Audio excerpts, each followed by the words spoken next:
Hello friends, कैसे हैं आप सब लोग। मैं आपका सीए अजय पांडे अपने चैनल जीएसटी इंडिया जीएसटी ले लो में वेलकम करता हूं। पहली वीडियो में हमने बात करी थी टैक्स की। कितने तरीके के टैक्स मैंने आपको बताए थे? 2 तरीके के, पहला डायरेक्ट टैक्स और दूसरा इनडायरेक्ट टैक्स। आज की वीडियो में हम बात करेंगे गवर्नमेंट की कि कौन सा टैक्स किस गवर्नमेंट को जाता है। तो भारत में कितने तरीके की गवर्नमेंट है? 2 तरीके की, पहली सेंट्रल गवर्नमेंट और दूसरी स्टेट गवर्नमेंट। सेंट्रल गवर्नमेंट ने 2 बॉडी तैयार की टैक्स को कलेक्ट करने के लिए। कौन कौन सी बॉडी तैयार की सर?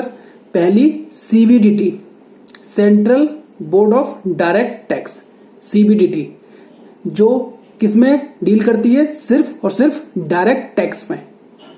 यानी कि डायरेक्ट टैक्स जो भी होगा भारत में वो किसको जाएगा? सीबीडीटी को, central board of direct tax. और वो किसने बनाई? सेंट्रल गवर्नमेंट ने। तो टैक्स किसके पास गया? सेंट्रल गवर्नमेंट के पास। ठीक है सर।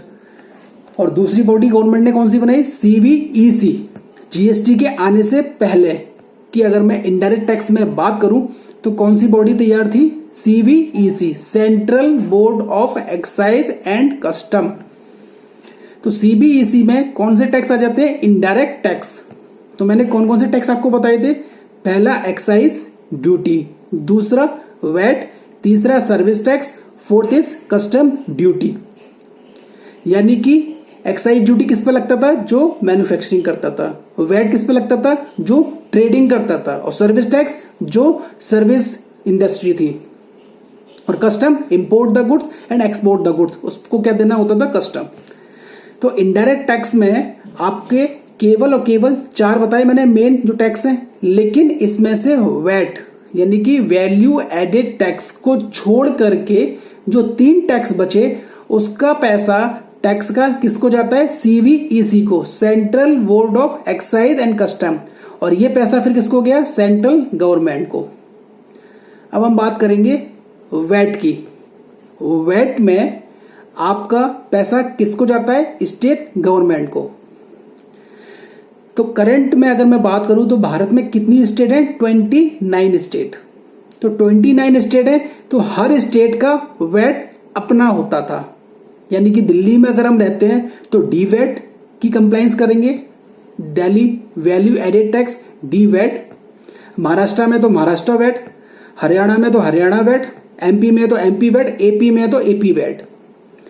बट आज की डेट में जीएसटी के आने के बाद सिर्फ आपको एक ही टैक्स की कंप्लाइंस करनी है इनडायरेक्ट टैक्स के अंदर। और हम इनडायरेक्ट टैक्स की ही बात कर रहे हैं।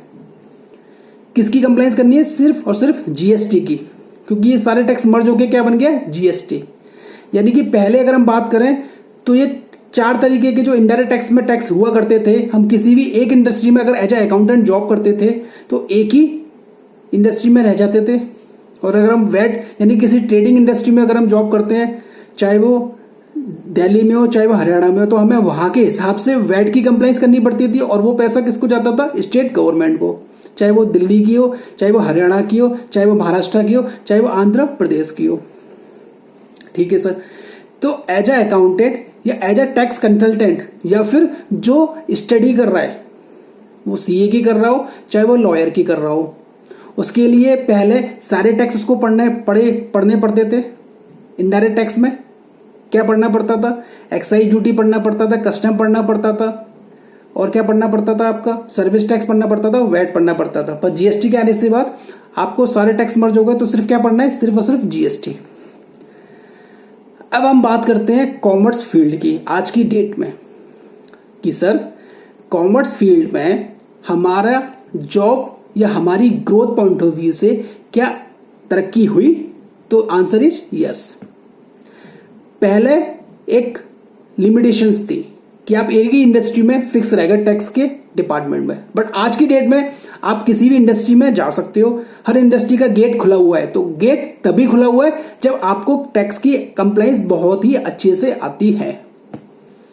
अब हम बात करेंगे कि सर टैक्स की कंप्लाइंस अब हमें अच्छे से आती है, बट हम किसी अदर इंडस्ट्री में जाते हैं तो वो हमसे बहुत कॉम्प्लिकेटेड क्वेश्चंस पूछते हैं, हमसे बहुत कॉम्प्लिकेटेड क्वेरी करते हैं। चाहे वो अकाउंटेंट हो जॉब पॉइंट ऑफ व्यू से, चाहे वो टैक्स कंसल्टेंट हो एज अ प्रोफेशनल। ठीक है।